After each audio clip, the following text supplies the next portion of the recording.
అన్నారు డాక్టర్ గారు. మాటలు కానీ నడక కానీ ఏం లేదు, ఏమి లేదు. పోసుకోవటం అవన్నీ కట్టింది. పేస కలిపి కిందనే పోసేస్తాడు బాబా బట్టల్లో. ఏం భోజనాలు పెడతారు మళ్ళీ అబ్బాయికి ఎట్లా?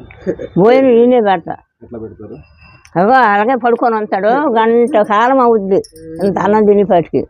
గంటన్నర గంట కాలం పడుకొని తినాలి కదా, గొంతుకు దిగదు. మన మంచి నీళ్ళు కలిసి తాగడం.